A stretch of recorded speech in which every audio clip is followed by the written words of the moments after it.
Olá, sejam bem-vindos a mais um episódio do meu podcast Nas Quintas dela, e este que é um espaço de conversas informais com pessoas inspiradoras da área da agricultura, da sustentabilidade, da biologia, do ambiente, portanto tudo temas centrais que hoje em dia devemos ouvir e parar para conversar sobre eles. Hoje, mais uma vez, tenho uma pessoa inspiradora para falar connosco de um tema que me é muito querido, da educação. Educar as crianças para o ambiente, para o respeito pela agricultura e, portanto, fico muito feliz porque, além dela ser muito inspiradora, é mulher e eu gosto sempre de falar com mulheres para também mostrar que as mulheres têm um papel interessante no setor e que também devemos dar-lhes voz. A minha convidada hoje é a Natália, ela é engenheira agrária, mestre em engenharia biológica, autora de livros, formadora e, acima de tudo, alguém que acredita que a terra pode ensinar-nos a viver melhor. Ela é responsável pela Quinta Pedagógica de Braga, um espaço onde cabem hortas, animais, crianças, escolas e famílias e muitos sonhos. E eu estava-lhe a confidenciar que ainda nunca lá fui, mas vou ter que ir. Portanto, nós vamos falar nesta conversa sobre o seu percurso, sobre os desafios de educar, que acredito que sejam muitos, sobre a natureza, como é que nós podemos valorizá-la e o que é que podemos aprender quando colocamos as mãos na terra. E nós estávamos a conversar em off e falámos de um dos problemas que é muitas vezes as crianças estarem um pouco afastadas destas questões da terra e, portanto, as quintas pedagógicas acabam por ser também uma ferramenta para aproximar os mais novos da agricultura. E, portanto, bem-vinda, Natália. Já estás emocionada. É um gosto muito grande ter-te aqui, porque de facto eu não te conhecia pessoalmente, mas já algumas pessoas me referenciaram o teu trabalho e de facto eu gosto muito de crianças, gosto muito da parte da educação ambiental e por diversas pessoas eu ouvi o testemunho que tens feito um trabalho muito inspirador e de facto quando nós olhamos para um setor agrícola que muitas vezes é olhado não da forma que é necessário, olharmos para as crianças e trabalharmos as crianças e os jovens para um dia serem adultos mais responsáveis e respeitarem a natureza é um trabalho muito inspirador, portanto fico muito contente de estarmos aqui as duas a falar sobre um tema que nos é muito querido às duas. Sim, sem dúvida que eu queria agradecer o convite e claro que começar uma entrevista destas de uma forma assim tão aconchegante, tão inspiradora, também me emociona um bocadinho, não é? Ouvir outros a falar de nós é assim impactante. Bem, queria, antes de mais, e certamente que tu já tens aqui um percurso bastante longo na área, quando tu olhas para trás, para o teu percurso, o que é que tu achas que mais te moldou para o que tu fazes hoje atualmente? Tens raízes no campo, os teus familiares eram da área agrícola, sempre soubeste que o teu caminho seria por aqui. O que é que te fez chegares hoje ao que tu és e ao que tu trabalhas e que trabalhas com tanta paixão como tu acabaste por transmitir aqui quando nós estávamos a conversar em off? Então, para mim é um gosto vir cá e acompanhar o teu trabalho. Falar um bocadinho de mim, claro que é sempre difícil falar de nós próprios, do que nós fazemos ou o que é que nos traz até aqui. Eu diria que aquilo que me marcou desde criança foi ter crescido numa quinta, ter crescido, diria eu, em contacto sempre com a natureza, com a agricultura familiar, neste caso. Os teus pais eram agricultores? A minha avó já era cozinheira e depois reformada dedicava-se à agricultura e no fim da escola primária, não é? Eu passava muitas horas com ela. Por isso eu acho que me inspirou muito aqueles momentos de infância na agricultura familiar. Depois também fui crescendo e realmente quando chegou a altura do secundário, de termos que escolher o nosso curso, eu estava assim num bocado de dilema, porque naqueles testes psicotécnicos, não é? Dava que eu deveria seguir o ramo científico-natural, coisa que eu fiz, e depois eu mesmo assim cheguei ao 12º ano e pensava assim, mas afinal de contas o que é que eu gosto? E eu, muitas vezes na minha cabeça só me vinha plantas e animais. E eu lembro perfeitamente de andar à procura de um curso que tivesse a ver com plantas e animais. E eu depois vi engenharia agrária e pensei, olha isto, olha, eu acho que é mesmo isto que eu vou gostar de fazer. Eu acho que aquele momento em que eu decido o curso que quero seguir, eu entrei mesmo no curso que queria, não tive dificuldades em entrar, porque na altura a média até era baixa e eu tinha uma média superior à média de acesso, e eu entrei muito feliz, muito para, ok, aqui Estudaste onde? é onde eu vou ser feliz, na Escola Superior de Ponte Lima. Okay. Entrei em Coimbra na primeira fase, mas depois na segunda fase candidatei-me e vim para Ponte Lima para também estar mais perto da família, que eu era natural de Barcelos. E pronto, eu acho que esses foram os momentos que me moldaram depois a formação académica, porque eu tinha a certeza que era aquilo que eu gostava de estudar, isso moldou-me muito. Depois, o meu primeiro estágio no terceiro ano foi sobre agricultura biológica. Eu lembro de ter lido um artigo numa revista em que falava da agricultura biológica, do planeta, já na altura, em 2002 já me preocupava um bocadinho com isso, não é? E aquilo foi a minha inspiração depois para ter feito estágio em agricultura biológica. É engraçado que na minha escola eu e outra grande amiga minha fomos das primeiras alunas a fazer estágio em agricultura biológica. A agricultura biológica há uns anos atrás era um tema totalmente diferente, não é? Eu acho que até era um bocadinho de tabu no início, porque eu lembro-me que uma das minhas preocupações era perceber como é que em agricultura biológica se produzia não podendo usar dos químicos de síntese. Isso foi a minha primeira inquietude quando tive as cadeiras de nutrição vegetal e de fertilidade dos solos. Como é que então um produtor biológico conseguiria colmatar a falta de azoto que fosse muito solúvel para as plantas? E eu dediquei muito ao fornecimento do azoto em agricultura biológica, foi o meu primeiro estágio. E na altura eu recordo-me, eu nessa parte e a minha amiga na parte do marketing, que também é muito importante, nós percorremos as 11 explorações que existiam só na altura na região. E foi muito giro, porque eram 11 produtores certificados, mas eles eram os pioneiros aqui na região, eram pessoas que na altura eram um achado, não é? E devem ter também tido muitas dificuldades, porque agora temos muito mais acesso à informação e é muito mais fácil hoje em dia ser-se agricultor biológico, até porque há também por parte do consumidor mais aceitação, e porque até hoje em dia fala-se muito mais de uma alimentação mais saudável, sim. Mas há uns anos já atrás... mais informação. Eu estou a falar há 20 anos atrás. Há 22 anos atrás, como é que estas questões eram tidas? Eram um bocadinho marginalizadas da sociedade, não é? Depois, no 5º ano, uma coisa que também me moldou muito para aquilo que ainda hoje faço foi o facto de me ter candidatado a uma bolsa Erasmus e fui para a Faculdade Frederico II em Itália e fiz lá 6 meses em agricultura biológica. E eu, na altura, eu escolhi especificamente Itália porque era o país europeu que tinha mais jovens agricultores em modo de produção biológica. Estava muito evoluído, ainda hoje tem muita produção e muitos produtores nesta área. E para mim foi a razão essencial para ir para lá. E felizmente consegui trabalhar nessa área lá, na área da fertilidade orgânica, e gostei muito. E depois vim, e mal sabia eu também na altura, que isso também me ia ajudar no mercado de trabalho, porque cresci, ganhei mais competências linguísticas, técnicas, e foi a minha porta de entrada no município de Apolenhoso mais tarde, num projeto Interreg, em que era necessário dominar também o italiano, porque tínhamos uns parceiros italianos, o inglês, porque tínhamos parceiros suíços e irlandeses, e o espanhol, porque era um projeto europeu até muito vanguardista. Para a altura, aquilo foi 2004, 2007. Num município de baixa densidade. Sim. Que foi... Eu diria que mesmo que esse projeto fosse executado nos dias de hoje, novamente, produziria resultados igualmente valiosos. Aquilo na altura foi completamente inovador. Fora da caixa. Fora da caixa.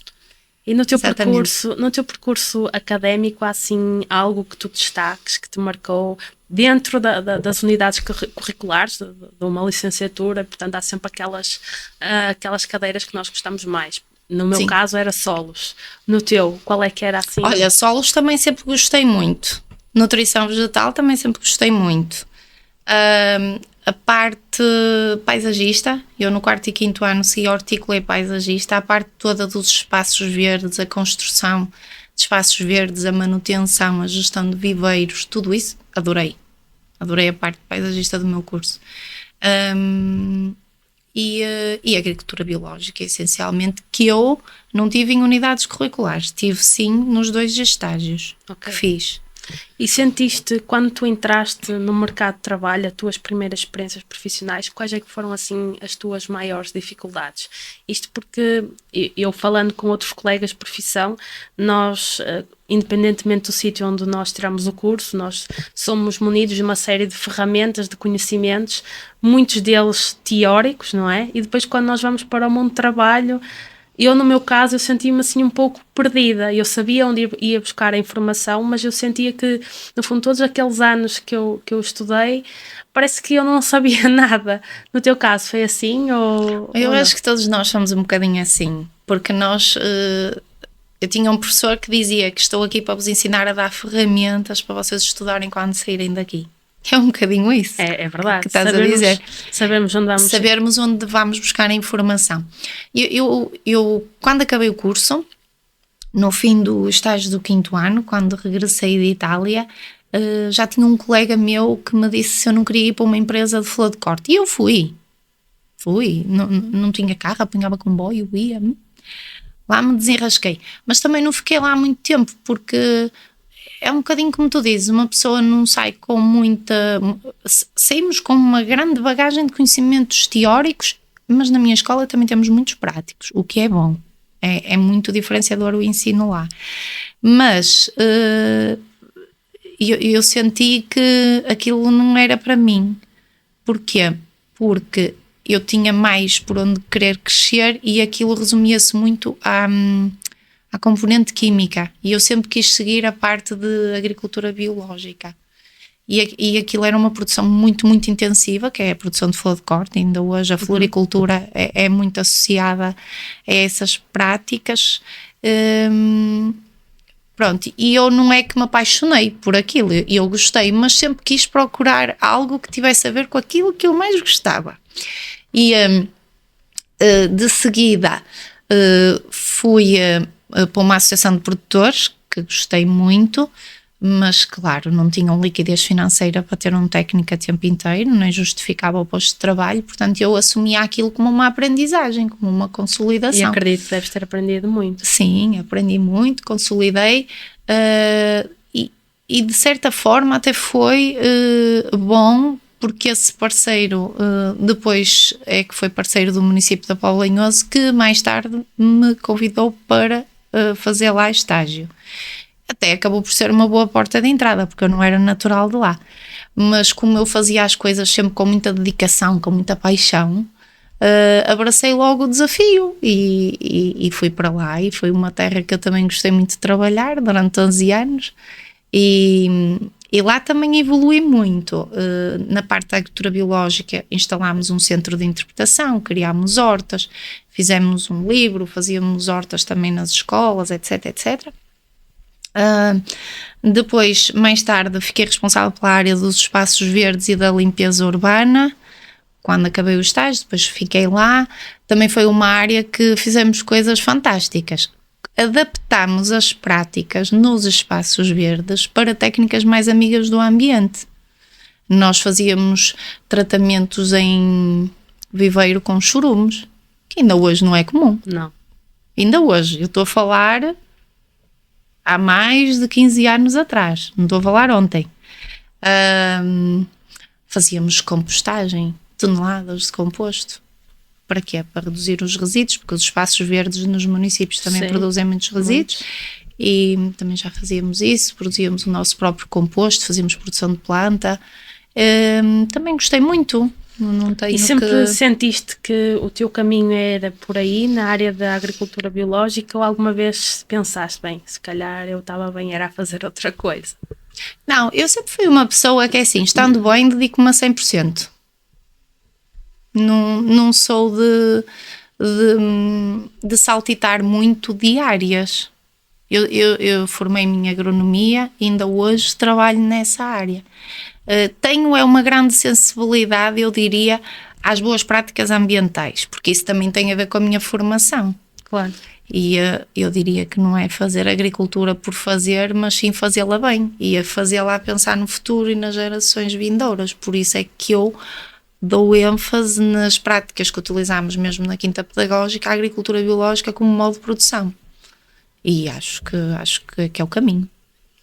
E tendo tu, no fundo, tido este contacto mais próximo com a natureza através da tua avó, achas que isso te moldou a escolheres depois a tua área? Eu acho que sim, porque lá está, era como eu te estava a contar. Eu quando tive que escolher o curso, eu realmente pensava naquilo que eu gostava. E sim, moldou. Agora eu gostava de focarmos aqui o nosso trabalho, a nossa conversa no teu trabalho atual, que é a Quinta Pedagógica de Braga, que de facto eu nunca lá fui, mas confesso que já ouvi falar muito bem. Inclusive ontem eu estive a gravar um podcast e quando eu disse que ia falar contigo, ele não te conhecia pessoalmente, mas conhecia o trabalho da Quinta Pedagógica e disse que era incrível. E portanto gostava de perguntar como é que nasceu este projeto da Quinta Pedagógica de Braga e no fundo já era assim quando tu chegaste lá ou sentiste que moldaste um pouco também o trabalho da Quinta com a tua presença lá? Como é que foi o percurso da Quinta em si? Sim. Sim, a Quinta, portanto, é uma quinta tradicional minhota que foi recuperada e adaptada para fins pedagógicos pelo município de Braga. Portanto, honra seja feita a quem teve essa ideia há 21 anos atrás, portanto, estamos a falar do ano 2004. E portanto os visionários e quem iniciou a Quinta, a meu ver, tem esse trabalho reconhecido. E eu só venho para a Quinta Pedagógica de Braga em 2016. Pronto, a Quinta Pedagógica já era um serviço de excelência, já funcionava bem, já tinha o reconhecimento das escolas, era muito visitada, muito acarinhada pelo público, já tinha uma boa equipa a funcionar lá, e eu vim em 2016, pedi mobilidade e foi a melhor mudança que eu fiz a nível profissional, porque estou muito feliz lá. Claro que eu dizer se trouxe algum aporte, eu acho que sim, qualitativo, muito sinceramente acho que trouxe um aporte muito positivo para a Quinta Pedagógica. Começámos a fazer mais atividades, ao nível de visitas, praticamente há um ano de viragem, que é entre 2016 e 2017, que passamos a estar nos 30 mil e depois passamos a crescer para os 40 mil.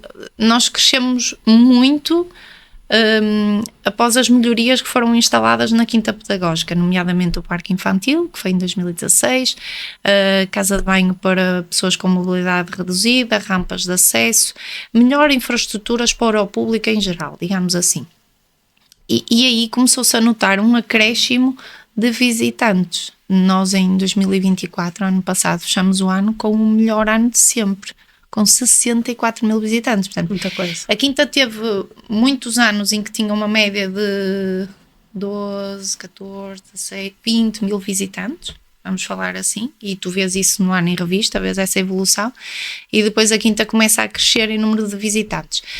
Muito pelo forte dinamismo que o município implementa no serviço, o nosso vereador também, que gosta muito da Quinta e incute também diversos projetos para que ela dinamize, e eu sinceramente acho que somos uma equipa de excelência e somos uma equipa que nos dedicamos muito a cada desafio que aparece.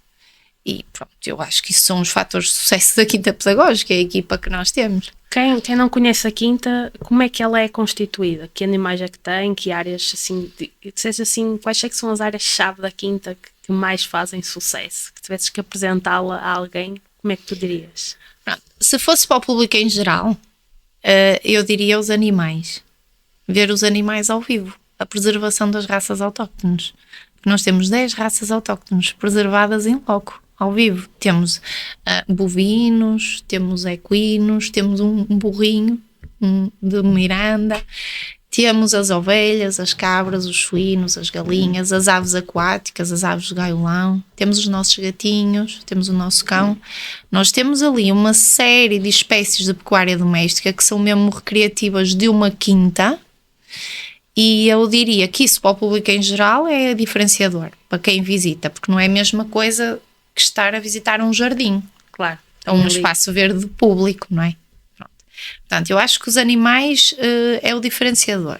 Depois, ao nível pedagógico, nós temos atividades pedagógicas já há muitos anos que reúnem o consenso da comunidade educativa no agendamento. Eu diria, até pelos números que nós temos, a área da agropecuária, que inclui atividades como sementeiras, plantações, kit de hortas, atividades com os animais, a tosquia das ovelhas, que também é um sucesso. Quando nós fazemos lá, é muito giro. Essa é uma área estruturante, basilar, na quinta pedagógica ao nível pedagógico. Mas depois também temos a cozinha. A cozinha, as crianças aprendem a fazer a broa tradicional do Minho e também aprendem a fazer os fidalguinhos, que é um doce conventual de Braga. Temos uma pessoa na cozinha que é muito dedicada, que é espetacular, que ensina ali a fazer as coisas com muita dedicação. A nossa, que eu costumo chamar a nossa Masterchef. Temos ali uma equipa excelente. Depois, em 2016, criámos as atividades equestres. Também atraem muito público. É o passeio a charrete, o batismo ou o maneio do cavalo. São 3 atividades que nós fazemos para grandes grupos. Também temos a área das artes plásticas, em que aliamos muito à educação e sensibilização ambiental, em que muitos ateliês nós ensinamos as crianças a reutilizar. Para fazer um marcador de livro, fazemos pasta de papel para fazer reciclagem de papel, fazemos os saquinhos de cheiro com reutilização e aproveitamento de desperdícios têxteis. Toda essa parte das artes plásticas também é muito importante, porque abarca outros conteúdos ambientais. Depois também temos experiências em que eles analisam a vida biológica de uma amostra de água que vão colher ao charco ou à poça. Também é gira essa atividade, muito gira. É assim, eu podia te falar das 50 atividades, mas senão... E como é que é a entrada? A entrada é livre e gratuita. Okay. Para visita ao espaço, digamos visita livre. Mas imagina que tu vens de uma escola de fora de Braga, tem uma taxa, que é simbólica, é 1,40€ por criança. É mas se fores uma escola de Braga, é gratuito. Ou instituição, porque nós também recebemos séniores. Dado que a quinta já tem uma dimensão já considerável, digamos assim, é das mais imponentes do país, como é que se gera uma equipa, animais, culturas, pessoas, eventos? Portanto, deve ser uma azáfama, porque... Não é fácil. É assim, mas eu acho que é assim, com paixão, com dedicação e com organização numa equipa tudo se consegue. Eu acho que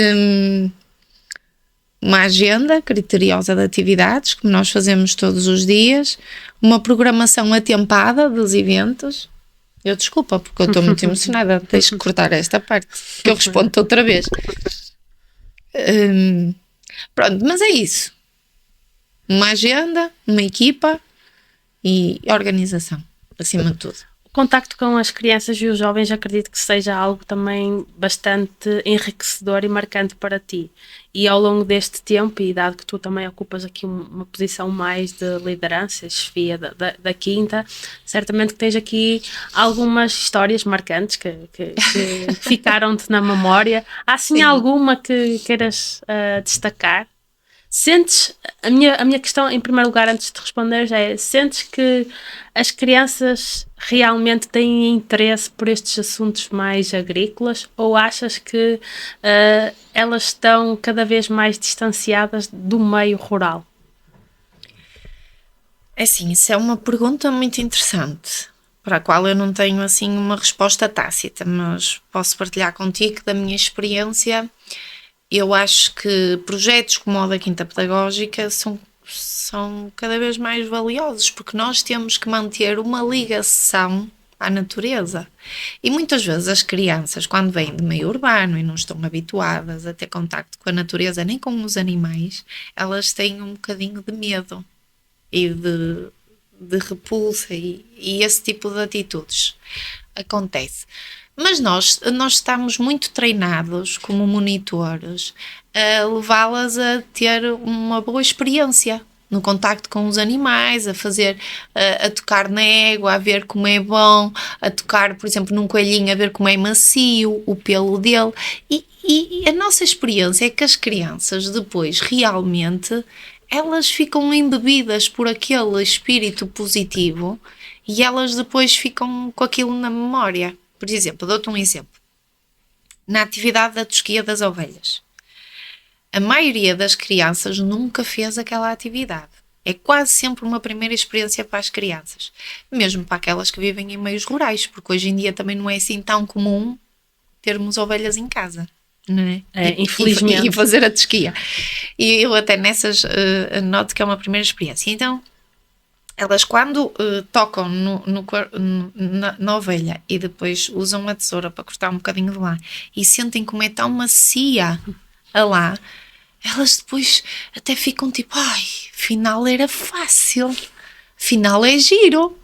Pronto, e ficam ali maravilhadas com aquilo. É como quando participam no ateliê do maneio, com a nossa égua, com a Ginja, ou com o nosso pónei, com o Faial, também ficam ali naquele ambiente. A atividade dura 50 minutos para uma turma de 25 alunos e eu diria que a nossa sementinha nós deixamos em alguns deles, eu diria que sim, e eu acho que cada vez é mais importante haver quintas pedagógicas para que as crianças pelo menos tenham oportunidade. Eu diria até que cada município devia ter uma. Sim, eu também já digo isso há muitos anos, desde que tenho experiência de trabalhar na de Braga.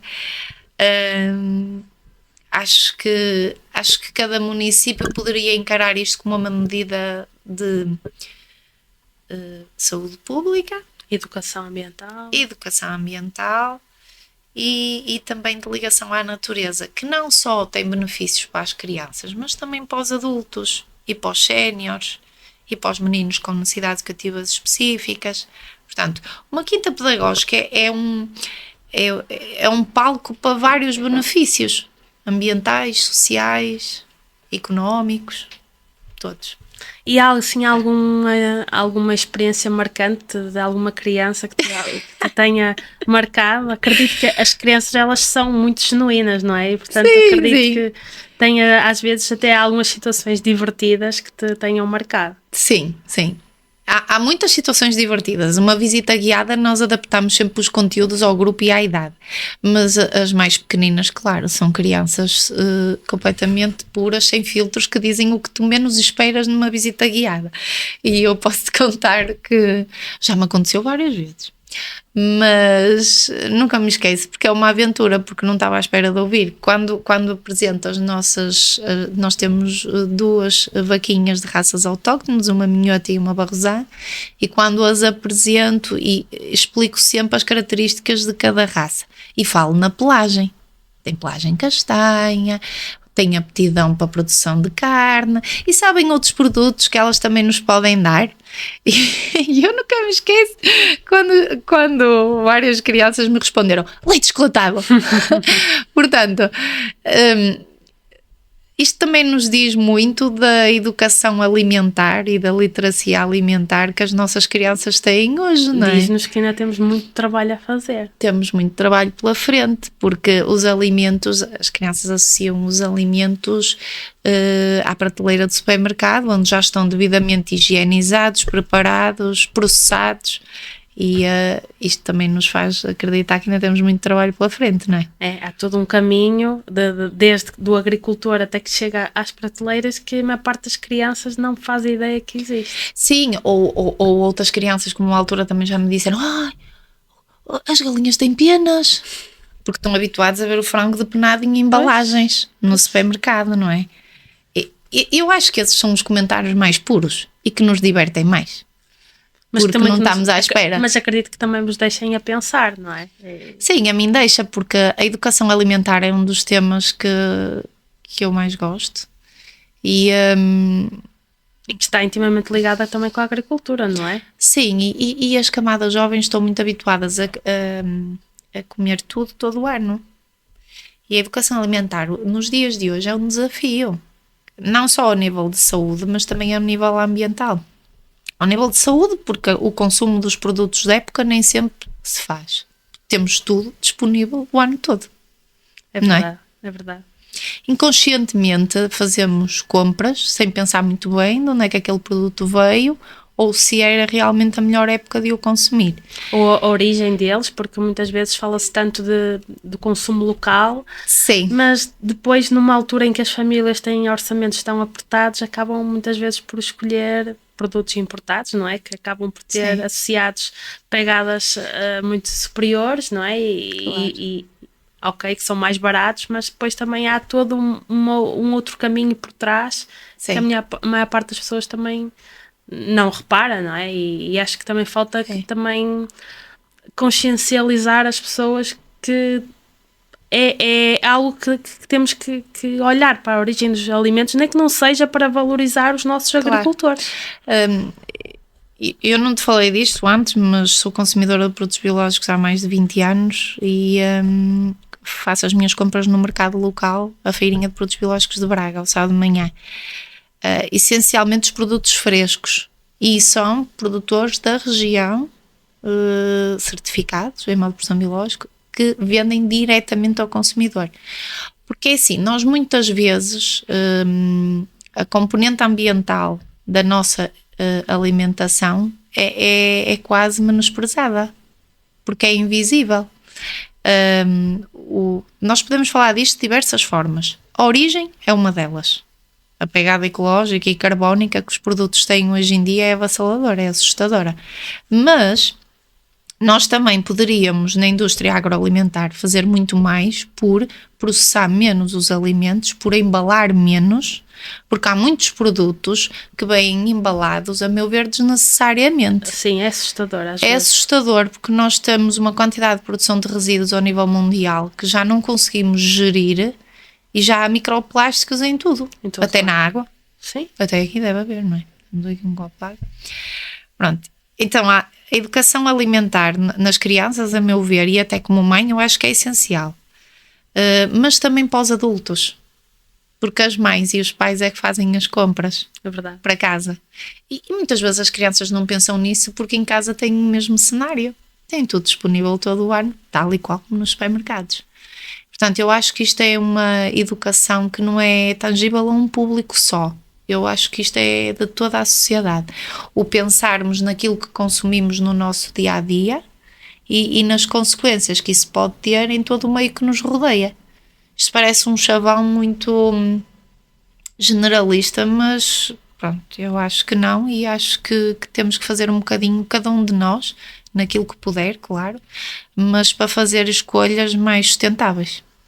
Tu és autora ou participaste também, autora e participaste aqui... Autora e coautora. E coautora em vários livros. E eu gostava de perguntar o que é que se aprende numa horta que não se aprende nos livros?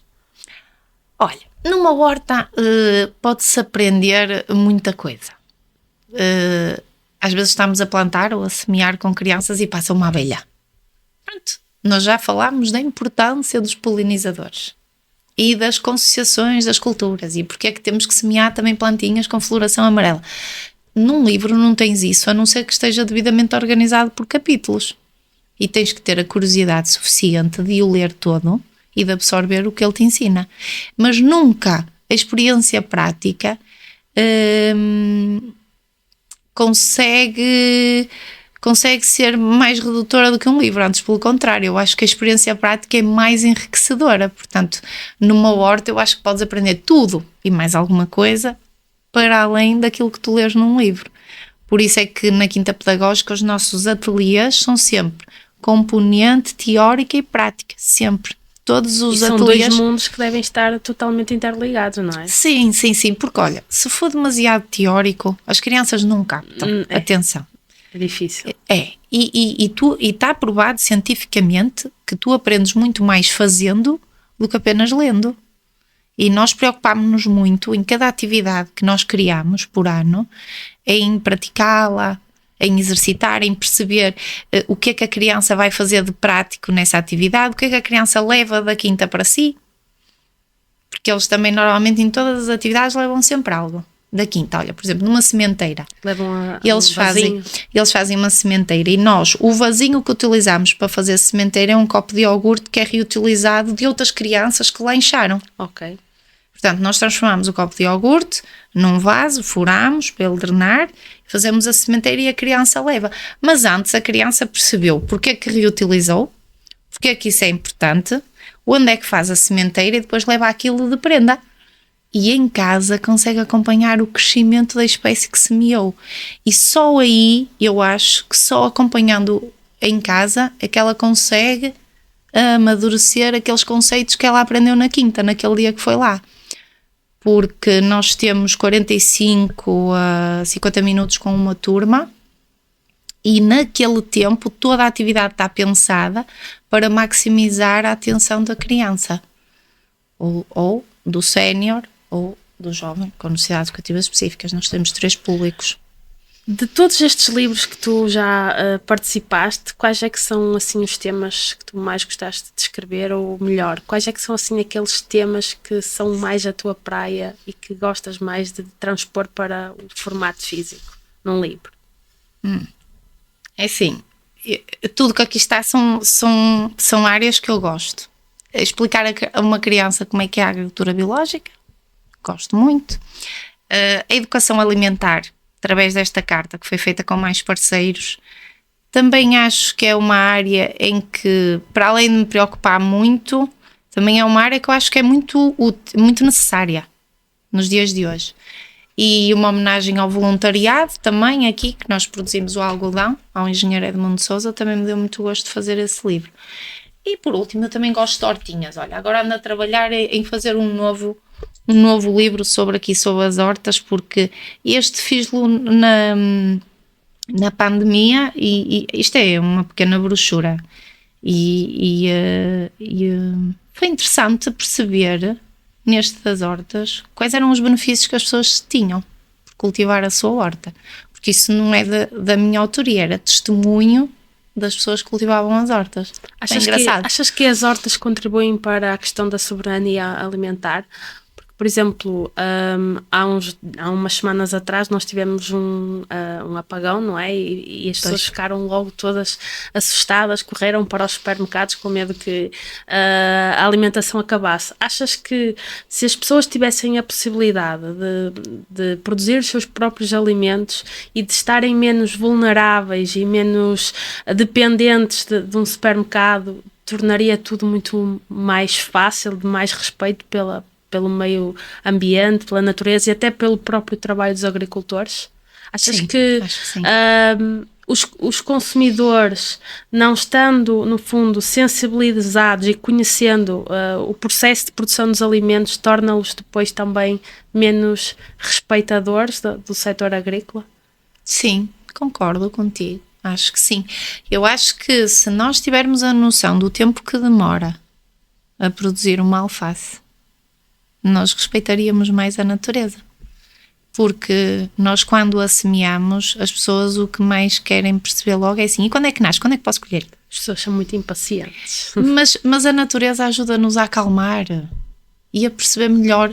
Aliás, eu acho que todos nós, hoje em dia, com muita absorção de muitas rotinas diárias, cada um no seu trabalho, depois é as escolas, depois é os filhos, depois é isto, depois é aquilo, né?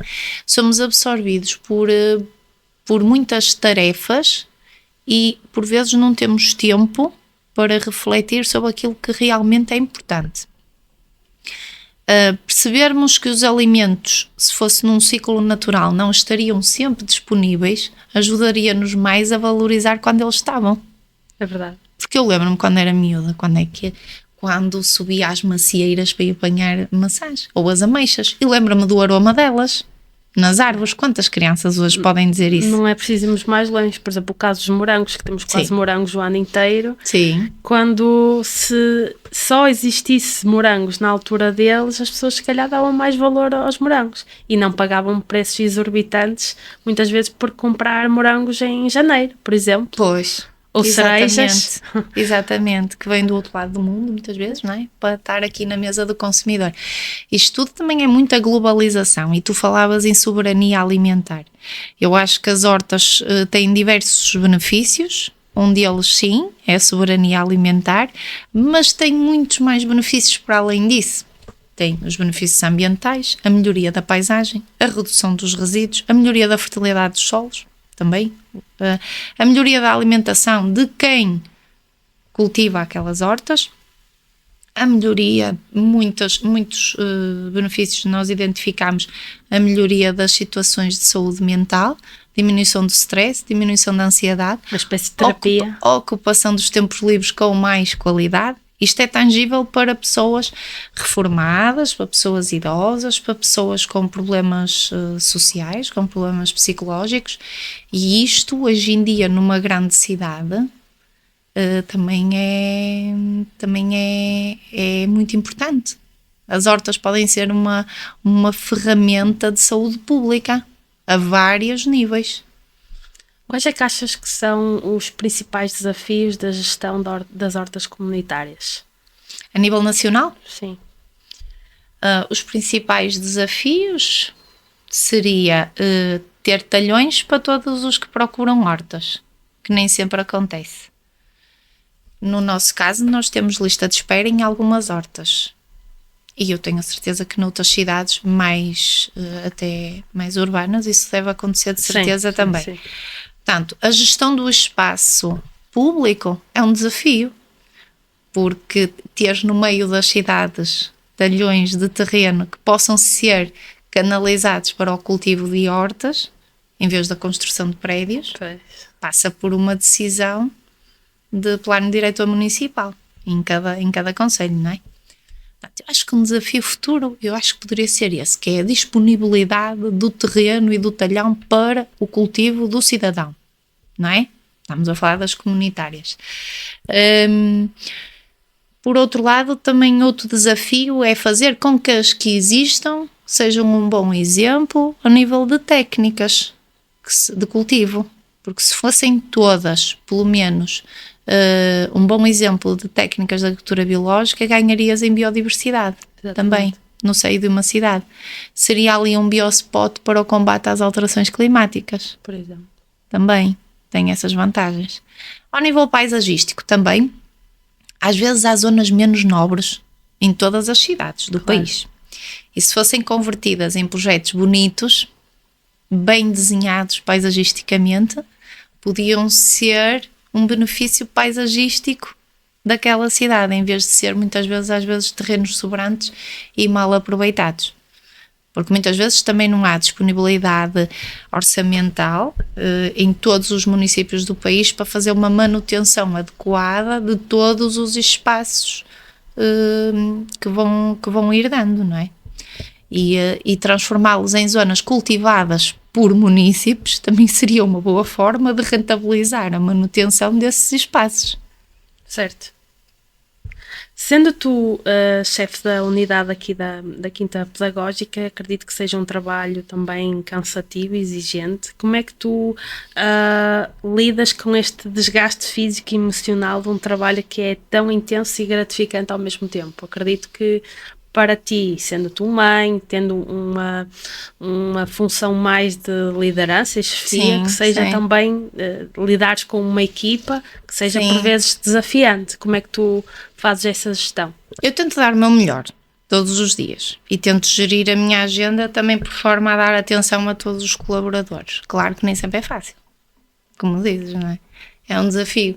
Mas eu acho que é assim, com boa vontade, com dedicação e com profissionalismo, a gente chega lá. Temos é que ter a capacidade diariamente de, às vezes, um dia não correr tão bem, no dia seguinte fazer reset e voltar a tentar. E começar de novo. E eu diria que é isso, é ter capacidade de resiliência. que é uma palavra que hoje em dia se usa muito, Usa-se não é? muito, sim. Mas eu acho que sim, acho que é resiliência. E como é que tu, tendo um trabalho tão próximo da terra, como é que tu mantens essa ligação à terra fora do trabalho? Eu produzo morangos em casa. É? Tenho os meus moranguinhos lá no meu muro, em tubos, A com minha sistema pergunta vem, gota a gota. a minha pergunta vem no sentido de que, normalmente, quando nós estamos muito envolvidos com o nosso trabalho, às vezes, quando acaba o nosso horário de trabalho, nós queremos tudo menos coisas que nos façam estar próximos do nosso trabalho para desligar. No teu caso é assim ou tu tentas não. sempre Não, eu estou sempre ligada. Ok. Eu estou sempre ligada à quinta. Eu acho que só descanso na minha segunda semana de férias. Ok. E depois já tenho saudades para voltar. É? Depois assim, bem, isto já chega, Isso quero voltar. Isso é um sinal de que tu gostas muito do que fazes. Sim, sim. Ok. Mas eu estava-te a dizer, eu em casa tenho um pequeno jardim e cuido das minhas plantas. E tenho produção de morangos, de mirtilos, umas coisinhas, pouco, porque eu tenho pouco terreno. Também se tivesse muito eu não conseguia manter. E também se calhar tens pouco tempo disponível. Tenho, mas olha que gosto e para mim é uma terapia e relaxa muito. Eu tenho 2 terapias minhas, Quais são? que é cozinhar, adoro, Também gosto. e a minha terapia das plantas. Ok. Portanto, Agora isso. vamos aqui a uma secção que é de mitos e verdades. Eu vou-te dizer algumas frases e tu vais comentar de forma muito breve. Ok. Então, a primeira frase é: as quintas pedagógicas servem apenas para visitas escolares. Não, é muito mais do que isso. É muito mais do que isso. Serve para acolher os séniores que muitas vezes estão isolados nos centros de dia, nas IPSS. Serve para fazer a inclusão com jovens com necessidades educativas específicas que por vezes passam pela quinta em regime de voluntariado ou em regime de estágio. Serve para receber o público em geral que precisa de relaxar e de ir a um sítio seguro com os seus filhos e se divertir. E de ir, por exemplo, a um festival de verão, que é uma das atividades que nós organizamos para as famílias, que é muito gira. Outra frase que gostava de comentar: a agricultura biológica não é produtiva, e isto eu ouço imensas vezes. O que é que tu tens a dizer sobre isso?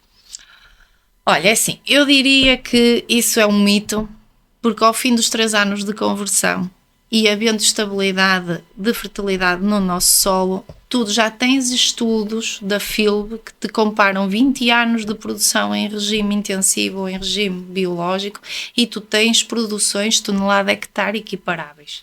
Tu tens é que comparar coisas comparáveis, porque se compararmos um terreno que vai agora iniciar a conversão, claro, não consegue ter tanta produtividade como um terreno que está com técnicas em agricultura convencional, certo? Mas se comparares um terreno em que o solo, que é muito trabalhado em agricultura biológica, está produtivo, aí podemos conversar e temos produtividades equivalentes. Educar com animais é mais eficaz do que educar com plantas. É assim, eu acho que educar quer com animais, quer com plantas, acho que são ambos eficazes. Eu não diria que é mais um do que outro. Mas achas que, por exemplo, os animais na quinta pedagógica captam mais a atenção das crianças do que, por exemplo, as hortas? Ou não? É assim, eu diria que o animal capta mais a curiosidade inicial, porque o animal faz um som característico, reage a estímulos, deixa-se acariciar e está ali ao vivo e a cores. Mas nós já estamos muito treinados para também envolver as crianças no mundo das plantas e levá-las a conhecer. Nós temos hortas também, elas fazem sempre visita às hortas e cheiram. Nós também estimulamos os sentidos na atividade das hortas. Elas cheiram, elas tocam, elas provam, elas sentem e depois semeiam. Por isso eu acho que era 50-50. As cidades não têm espaço suficiente para hortas. As cidades que crescem muito, não é? Vamos falar Braga, Porto, Lisboa, certamente terão mais dificuldades em ter talhões livres para dedicar a hortas. Sim, será mais difícil porque tem mais construção, é normal. E o êxodo da população já é feito há vários séculos para o meio urbano. É um desafio, eu diria que é um desafio, mas também é nas cidades onde as hortas podem ter mais sucesso. Também é verdade. Não é? Aquilo que pode ser à partida uma dificuldade pode ser transformada numa oportunidade. É diferente. É diferente, tu podes fazer hortas de varanda no telhado É verdade. Mesmo que não tenhas área útil, eu acho que os benefícios das hortas em meio urbano devem ser uma ferramenta fundamental para tu sensibilizares a população que o estilo de vida da cidade, em algumas temáticas, também tem que mudar. Porque tu tens que contribuir para a diminuição da emissão dos gases com efeito de estufa. Tens que contribuir para uma cidade mais sustentável. Mais limpa. Mais limpa. Podes fazer compostagem em casa. Podes diminuir a quantidade dos teus resíduos que fazes, podes fazer a separação dos teus resíduos na cozinha e transformá-los em biorresíduos, em composto, em vez de colocares em aterro. Eu acho que nas cidades o desafio é maior, mas também a oportunidade também acho que é desafiante. E se fores como eu, acreditas que é no desafio que as pessoas crescem? Sim, claro. Eu abraço cada desafio a 100%. Eu também sou assim. Sim. Quem trabalha com agricultura não precisa de comunicar. Ai não, claro que precisa. Cada vez mais. Sim, tu és um excelente exemplo. Porque hoje em dia a internet ela é muito boa para muitas coisas e as redes sociais permitem-nos conectar-nos mais facilmente com as pessoas que nós gostamos, comunicar, mas também são um veículo muitas vezes de disseminação de ideias erradas. E no que diz respeito ao setor agrícola, o que se vê muito é que facilmente uma notícia é difundida à velocidade da luz, passa uma ideia errada do setor e muitas vezes são essas notícias que contribuem, por exemplo, para os agricultores serem vistos muitas vezes como os vilões, não é? Porque só querem envenenar as pessoas ou porque só pensam na produtividade e no lucro.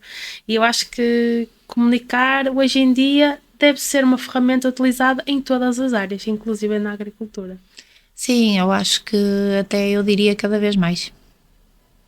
Cada vez mais se deve comunicar aquilo que se produz, quando, como e de que forma.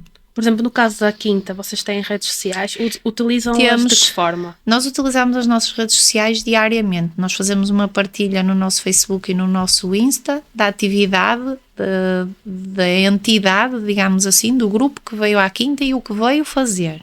Isso fazemos diariamente, esse carregamento. Depois temos o nosso site, que sofreu uma remodelação. Esta versão, quando consultares, já é o nosso novo site, foi apresentado na Agro, na Feira da Agro em Braga, sim, em abril, e é um site muito mais navegável, está disponível em 6 línguas, tem diferentes conteúdos, está um site, eu diria, muito simpático e muito mais atrativo para quem quer saber informações. Temos secção de perguntas frequentes, temos a Quinta, o que é que nós somos, o que é que nós fazemos, as atividades. Muito interessante. Sim. Hortas urbanas só são para quem tem tempo livre. Muito verdade. Assim, eu acho que é um bocadinho de mito, porque nos utilizadores das hortas, da amostragem, vou falar pela amostragem que fizemos para este livro, muitas pessoas vão para as hortas porque sim, têm tempo livre, no caso os reformados, por exemplo, é uma franja que se dedica muito às hortas comunitárias, mas também temos muita gente que é trabalhadora e que tem na mesma o seu talhão, e aquele talhão é um escape ao stress, à rotina do dia a dia, ao cansaço, e portanto as hortas não é só para quem tem tempo, é também para quem não tem tempo, mas tem nas hortas uma prioridade. É as duas coisas. Agora vamos aqui a uma parte desta conversa que é o preferias. Eu vou-te dar 2 opções e tu escolhes uma. Preferias passar uma manhã inteira a explicar compostagem em um grupo barulhento de crianças ou um grupo silencioso de burocratas? Ai, eu preferia as crianças, sem dúvida. Sem dúvida. Preferias montar 10 galinheiros pedagógicos sozinha ou escrever 3 candidaturas ao Fundo Ambiental em 2 dias? É assim, 10 galinheiros sozinha, era difícil conseguir, mas se calhar preferia. As candidaturas é sempre um momento de muito stress, embora até é das áreas que eu mais gosto de fazer. E são fundamentais para manter... E gosto, e nós já temos bons exemplos. Olha, na Quinta Pedagógica, por exemplo, desde que eu vim para a Quinta, felizmente conseguimos submeter com sucesso várias candidaturas, uma delas ao Fundo Ambiental, daí nós termos viatura elétrica no serviço, e damos um bom exemplo por isso, mas também outras. É uma área interessante. Preferias dar uma entrevista em direto na televisão sobre minhocas ou um workshop de agricultura urbana para influencers? Ai, preferia os influencers. Sim. Preferias cuidar de uma horta vertical num centro comercial ou de uma horta tradicional num convento abandonado? Eu tenho que escolher uma só. Sim. É assim, eu se calhar preferia a horta vertical no centro comercial porque sensibilizava mais gente. Porque se eu for para o convento e aquilo estiver abandonado, não falar a ninguém, também não consigo transmitir nada. Preferias organizar uma horta urbana em Marte ou na Rotunda no centro de Braga? Na Rotunda, claro. Em Braga. Preferias trabalhar com voluntários entusiastas, mas sem experiência, ou com técnicos incríveis, mas sem vontade? Ai não, a primeira. Porque é um bocado a nossa realidade, voluntários e entusiastas. Sim. Preferias liderar um projeto nacional de hortas escolares ou transformar a Quinta Pedagógica num centro de formação permanente? É assim, nós já somos um centro de formação. A Quinta Pedagógica é o nome completo, direitinho, é Quinta Pedagógica, Centro de Formação e Experimentação Ambiental, desde a sua fundação, desde 2004. Pronto, eu acho que a Quinta, já sendo um centro de formação, poderíamos servir de exemplo, quiçá, a quem quisesse criar uma rede de hortas escolares nacionais, não é? Preferias passar um dia inteiro a podar fruteiras ou uma tarde em reunião com 3 departamentos municipais diferentes? Podar fruteiras. Preferias plantar semear 1000 sementes com os teus filhos ou colher 1000 ideias numa conferência sobre agricultura biológica? De semear com os meus filhos. É sempre melhor. Preferias ver uma horta em cada escola de Portugal ou um animal de quinta em cada jardim público? Ora bem, eu preferia ver uma horta em cada escola de Portugal, não é? Porque os animais... Tens mais alunos para... Porque um animal em cada jardim público era o faroeste. Era. Eu estou a imaginar a nossa missa doce aí num jardim aqui. Meu Deus, um exemplar barrosão aí num jardim. Olha, estamos quase a terminar, mas eu gostava que nos focássemos agora sobre esta questão da educação ambiental e da agricultura de proximidade, que são dois temas muito importantes que estão intimamente ligados. Que papel é que tu achas que a educação ambiental e esta agricultura de proximidade vão ter nas próximas décadas? Nós vivemos desafios de uma população cada vez mais desconectada com estes temas mais da terra, crianças igualmente. De que forma é que achas que a educação ambiental, a agricultura de proximidade que vocês fazem também na Quinta Pedagógica, e como é que essa iniciativa da Quinta Pedagógica pode ser replicada para outros locais, para que consigamos que daqui a 10 anos isto não esteja pior do que está hoje. Portanto, haja mais valorização destes recursos. O que tu achas? Eu acho que a educação ambiental é fundamental. Em todos os municípios, olha, em empresas, em entidades, em escolas, em todos os organismos, sejam eles públicos ou privados. Eu acho que a educação ambiental é uma ferramenta poderosíssima para nós conseguirmos atingir as metas que nós temos com as Nações Unidas nos Objetivos de Desenvolvimento Sustentável. Nós, se não educarmos e se não sensibilizarmos, sejam crianças, adultos, todos os públicos, de que devemos mudar os nossos comportamentos diariamente para termos planeta amanhã, nós não vamos conseguir. Portanto, a educação ambiental é um desafio que eu acho que não deve ficar encerrado numa Quinta Pedagógica. Ele é tangível a todos os serviços municipais, a várias entidades, a vários organismos públicos. Eu acho que todos deveríamos ter, até nas empresas, muitas já têm responsabilidade social e bem, mas deveriam ter também responsabilidade ambiental nos seus cadernos. Agora, relativamente aqui a conselhos, e acredito que haja pessoas que gostem destas temáticas da agricultura biológica, da educação ambiental, e que até estejam, no fundo, interessadas em replicar isto da Quinta Pedagógica de Braga para os seus municípios, e até queiram, no fundo, também ter ou contribuir para que haja uma Quinta Pedagógica nos seus municípios. Que conselhos é que darias? O que fazer? Olha, eu daria um conselho que era as pessoas que tivessem com essas responsabilidades ao nível de pelouro em cada município, nos fizessem uma visita. Antes de imaginarem fazer o que fosse, viessem nos ver. viessem nos conhecer, viessem ver como é que é feita uma atividade, a alegria das crianças, dos professores que os acompanham e de certa forma desmistificassem que criar uma quinta pedagógica não fosse um objetivo prioritário para passar a ser um objetivo prioritário em cada município. Eu gostava muito que Portugal fosse um excelente exemplo a nível europeu. E nós temos condições para isso. Temos, e temos público. Temos público. Todos os concelhos têm crianças, escolas, lares. Todos os concelhos têm público interessado. Eu acho é que temos que ter a sorte de ter quem coordene, ter uma visão estratégica das vantagens e dos benefícios que uma quinta pedagógica pode trazer a cada município. E aí é onde eu acho que temos que ter sorte. Porque não somos nós técnicos que decidimos fazer uma quinta pedagógica, são os nossos superiores que decidem fazê-la, apostar nela e mantê-la. Nós em Braga temos sorte e acho que temos sorte em ter um executivo que é sensível a estas questões e que já o foi anos atrás, não é?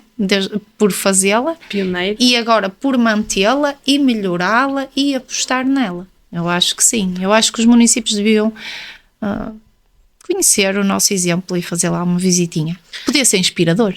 Tenho certeza que sim. Não era? Eu vou lá nos próximos tempos. Agora, pessoalmente, há assim alguma coisa que não fizeste e que gostavas de fazer nos próximos tempos? Alguma realização pessoal, algum projeto pessoal ou até profissional? Há assim alguma coisa que está na tua wishlist para os próximos tempos, de coisas a alcançar? É assim, ao nível profissional estou muito feliz na quinta e tenho algumas ideias de coisas que ainda gostaria de ter condições para executar na quinta pedagógica, recuperar lá uma antiga casa do caseiro, torná-la num museu, dotar a quinta ainda de mais meios humanos e infraestruturas para conseguirmos ainda prestar um melhor serviço a quem nos visita. Isso sim, está nos meus objetivos a curto prazo, digamos assim. A longo prazo, eu não sei, mas um dia gostava assim de escrever assim um livrinho sobre as minhas aventuras. É? E tens muitas para contar?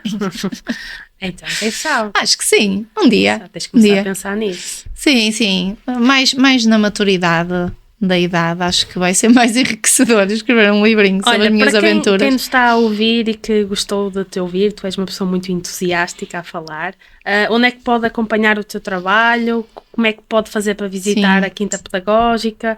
Ou ler os teus livros? Não sei se há algum que esteja disponível, queres falar sobre o assunto? Sim, nós temos diversos materiais que estão disponíveis no nosso site. Podes mostrar aqui para esta câmara, se quiseres. O Ano em Revista, que passa em revista as atividades principais que nós fazemos ano após ano na Quinta Pedagógica, é sempre lançado no aniversário da Quinta, que é sempre a 21 de janeiro de cada ano. Okay.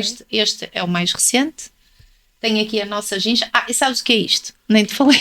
É um prémio. Isto é um prémio Go Green. Nós fomos reconhecidos a nível nacional pela Associação Portuguesa de Educação Ambiental como o melhor exemplo de boas práticas do Pacto Ecológico Europeu. Muito bem. Ganhámos o primeiro lugar em novembro do ano passado. Muito fixe. Por isso é que ele está aqui como capa daqui do nosso Ano em Revista. Depois, temos aqui a nossa Carta para a Alimentação Saudável e Sustentável, que fizemos com um parceiro que é a ATACA, que é uma associação de desenvolvimento local, que também faz um bom trabalho. E tudo isso as pessoas podem encontrar no site da Quinta? Sim, está passível de download. Tem receitas com produtos da Quinta, foram feitas pelo chefe de cozinha Fábio Bernardino, que é muito interessante. Temos aqui também o livro que eu fiz em homenagem ao Sr. Engenheiro Edmundo Sousa, que é nosso voluntário, um dos mais antigos, e responsável pelo cultivo do algodão. Sabias que somos o único sítio em Portugal que produz algodão? Não. Sabes? Sim. E as crianças também ficam a perceber uma coisa engraçadíssima. Porque é uma cultura muito bonita, não é? Portanto... E é mais tropical, não é?